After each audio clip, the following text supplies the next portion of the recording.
Welcome to Carolina Sculpture Studio. My name's Clint Button and I'm a granite sculptor. Welcome to video number 207 of the Virtual Stone Carving Apprenticeship.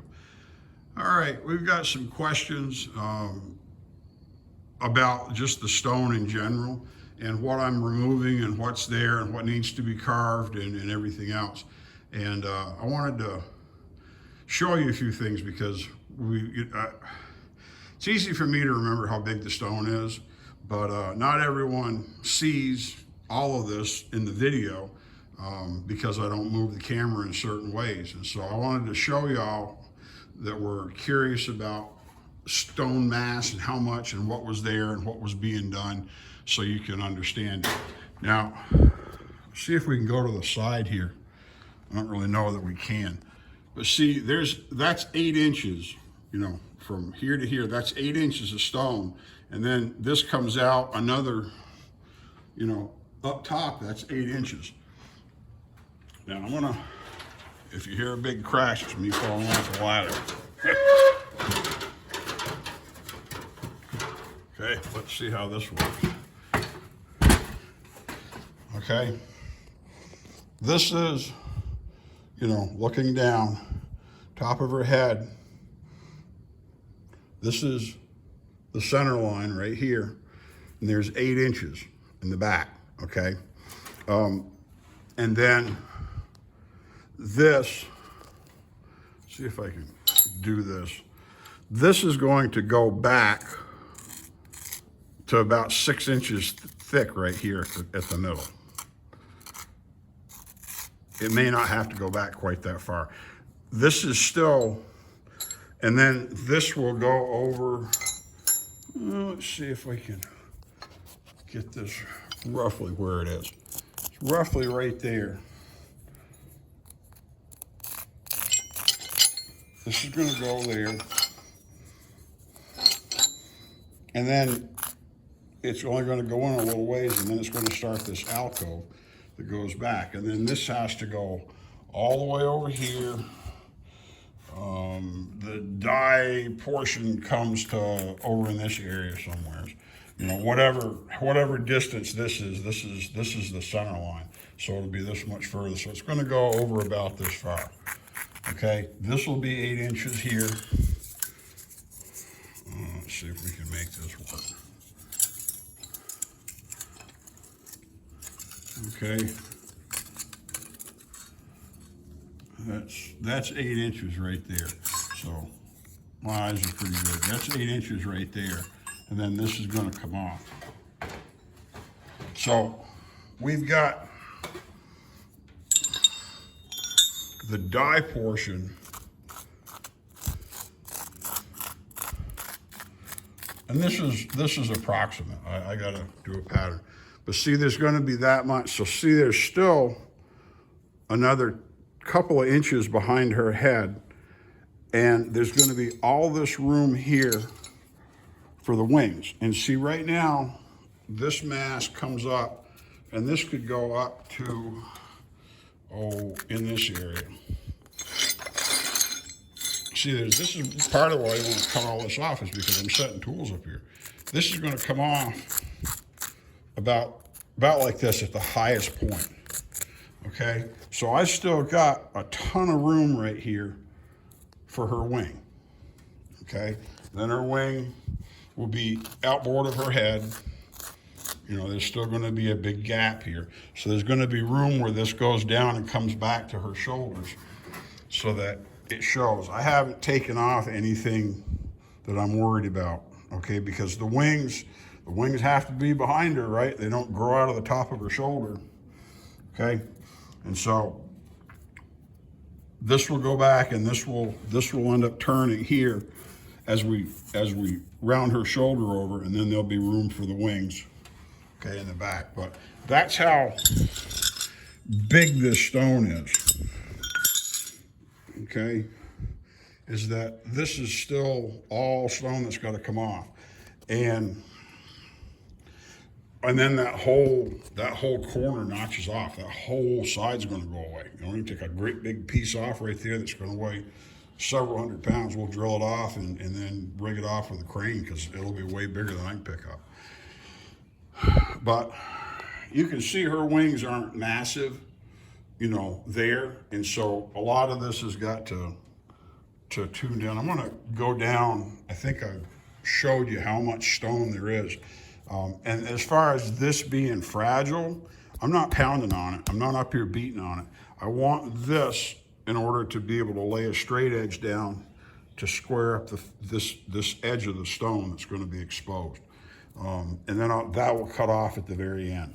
This is easy to take care of. I'm not going to be lifting the stone while this is out there particularly. We may have to lay it down, but I should be able to not be on it. So let me get down and hang the camera up. It's good that you're, you know, I mean, some of y'all are watching this and you're thinking about, well, where's that stone going to be? What's that going to happen? It's really easy to, and this is, see, I opened this up over here, but this is almost at the face of her shoulder. Okay, it's almost this high. So up higher, yeah, I could use some of that maybe, but unless the wings are hanging over her shoulders a lot, they're not going to be hanging over down here, and I still left material high. But I needed more room to be able to approach and carve over here. My pointing machine was hitting, and not just the pointing machine, but you end up with issues with the hand machine will hit, and you don't have enough room. And so it makes it difficult to carve. I don't want to take everything off. Because I still want reference material. But there's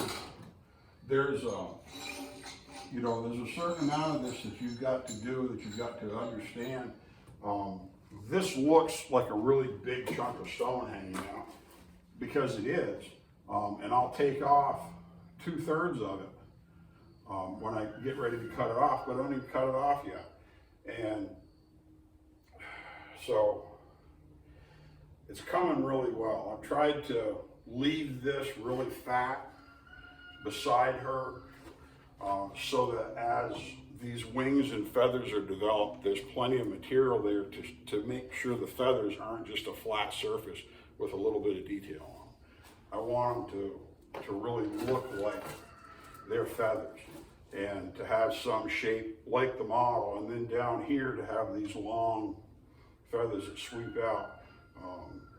But there's a ton of stone to take off of this thing. Literally, I'll take off at least a ton from where it is right now. But this back portion, I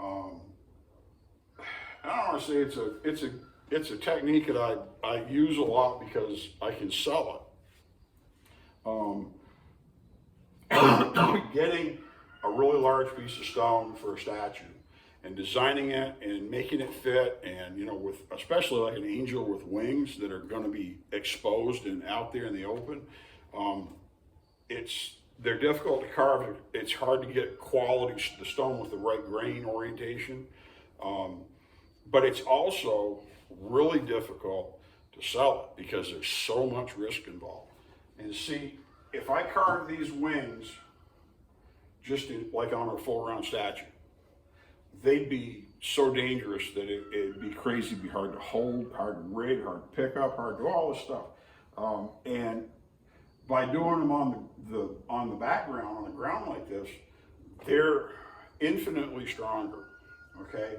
And it eliminates a lot of the carving because you don't have to carve the other face of them. But it also makes them, because it makes it stronger and it simplifies the carving, it lowers the price dramatically.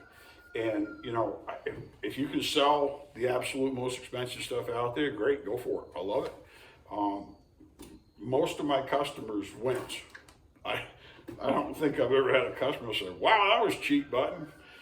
Thanks. That was really a bargain." I don't ever hear that. We just sold one job where I tried quoting it 2 or 3 ways, or bringing up strategies that would make the price the most affordable. And he didn't, the customer wasn't, he didn't like the compositions that I put together. And so we talked about, you know, if we do other stuff where we like raise them on the front, that we can do all this other. He really liked that. Well, let's just say he winched. You know, the price was higher than what he thought, and I said, well, I've got to basically take all of this stone off in order to leave that raised portion to carve pretty. So we've taken and, you know, at least double the labor, you know, essentially double the labor on the job, because there's all this finishing work to do. And you can't just leave a little piece raised up. You have to cut everything off to make it raised up. So, but yeah, I'm in good shape. The wings are going to be nearly webbed to the background. You know, only this edge is going to be out here on the front, and the wings should, they should be over, this is the line here. They'll be going over here. But we're also going to, I forgot to mention when I was up top, where the stone is above her head right now, we're also going to take behind her head, and we're going to cut it down like this to cut it into a curve, so that the die will go up, the die portion will go up, and we'll have a square area, and then it will dip down so that you've got an alcove in the front and an alcove on the top. That's intended to raise her head above the top of the stone even more than it is, because we're going to be down here. She's going to be about another foot higher on that die, on that base, than she is now. So her head's going to be basically up here. And so it's going to look like she's separate from the stone, but because the back of the stone is going to be cut down to here and drop like this, it's going to expose the top of her head far more to make it look like she's not part of that stone. And that's the whole point. We are going to capitalize on this, because I'm going to take,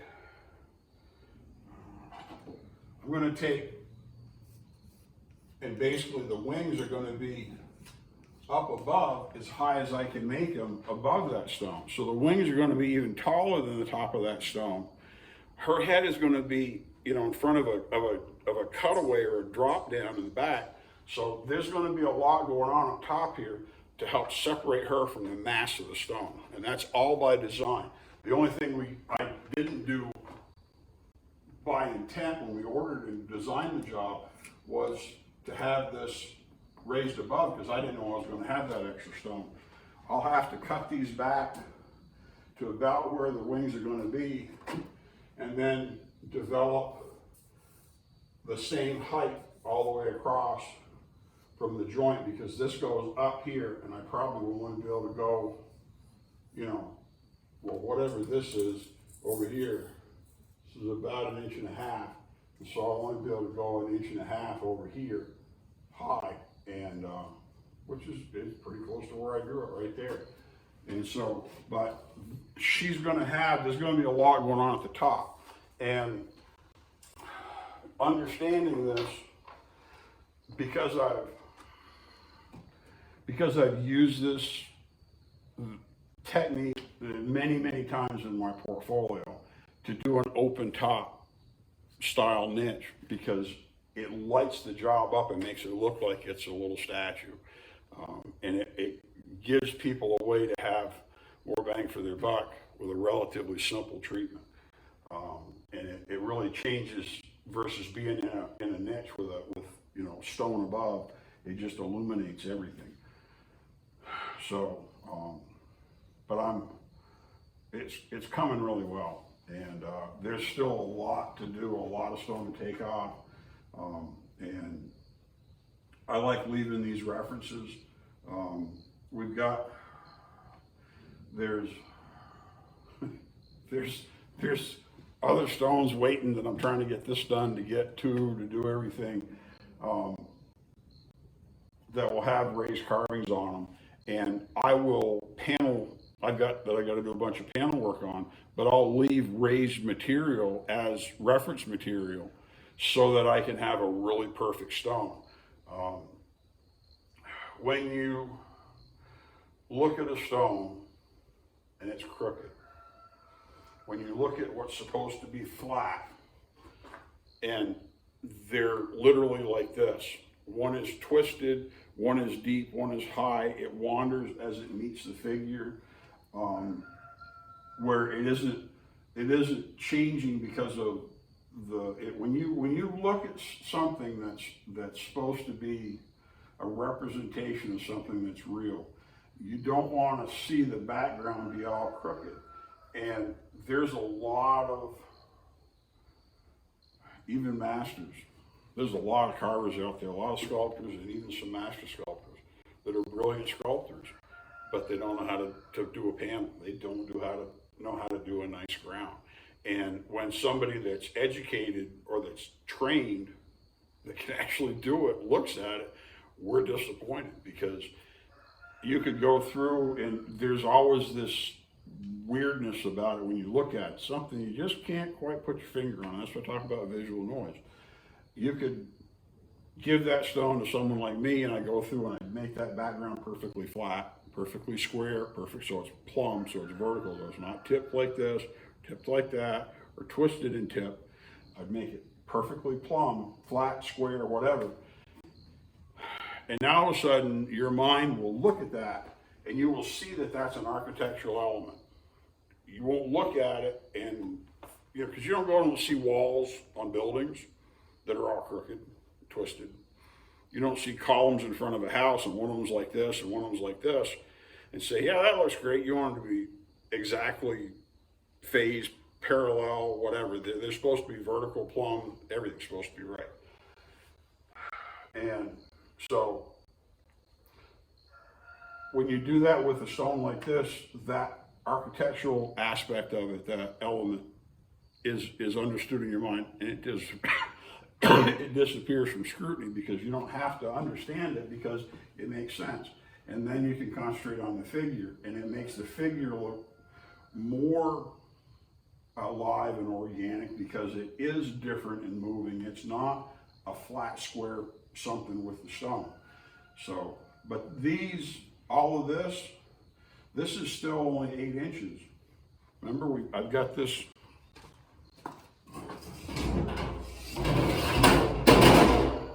Remember, we screwed this together.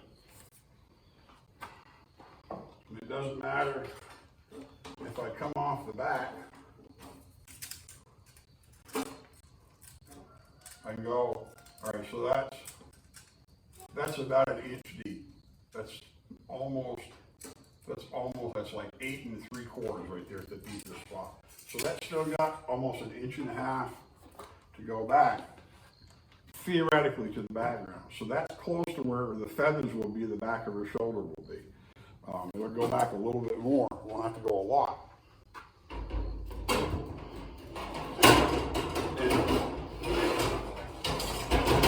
And, by the same token, we can take a straight edge and put it on the face here and go over and measure. We should have our same amount of depth. So we're all set. This is back. This is great. And I wish I could take the camera and make the camera, turn the camera 90 degrees so it's long. But then if you're watching on the phone, it's going to be a little tiny. And, this is the best compromise that I can get. So, but yeah. All right. Well, I got to go out and work on dinner. She's looking really good. And this light she's just fantastic. And being able to get up and see her and see how nice her face is coming together, the general shape, and knowing that I've still got a lot of material to take off, as she shrinks up, she's really going to be, I think it's going to be a nice stone. I'm looking forward to it. I'm really looking forward to tuning this arm, because I've got to deal with some volume here where that point is. I want to take that away, but I don't want to take it away until I'm done pointing. I'm going to leave it. I'm not going to carve thin around it. I'm just going to leave it. Then we'll pull that all together. Well, that's pretty cool. All right, we'll be back in a bit. All right, let's see how she looks on the camera with natural light. Lights turned off. It's coming pretty good. I got a lot of work done. I've been working on her and got some side stuff going on too. So I haven't really seen, I'm not sure, video edit where we're at. But I'm pretty happy. Let me hang the camera up and talk just a little bit and see where we're at. Yeah, I think she's improved a lot. I still got stone to take off on her forehead. It's still not quite a 1/4 inch to go down across here, and she's still large enough that I've got good volume. It's really a challenge to carve it, and if you point it and then you start axing it, you'll end up losing a lot of the puffy, fleshy volume that really makes, like her hand, that makes her hand look good. Her hand is nice and plump. I've got to skinny it up, and as I thin it, that's gonna help raise it even further from her chest. It's gonna make it look even more round. It's very easy to carve things and have them look like paddles, real flat detail. Like this is flat, but this is gonna go back, you know, here where this foundation point is, as I'm transitioning from pointing to carving.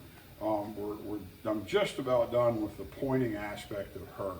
I'm gonna work on, I'm proofing it. I've gone below on a few places now where I've worked it to balance one side or the other, trying to make up for that flat spot on the model where it was flat here, trying to make sure that this side and this side have equal volume. Right now this is still a little proud, and the whole face is still big. The whole face has still got,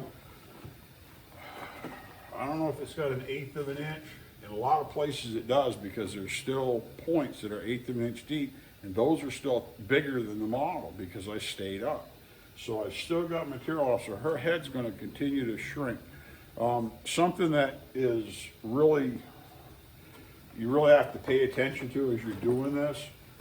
I've got her marked on the back of her jawline over here. As you develop, once you transition from pointing to actually direct carving, or if you're direct carving in the first place, you have to keep track of your how she's going to demonstrate, or the vantage, how she's going to be looked at, because the line of sight is like this.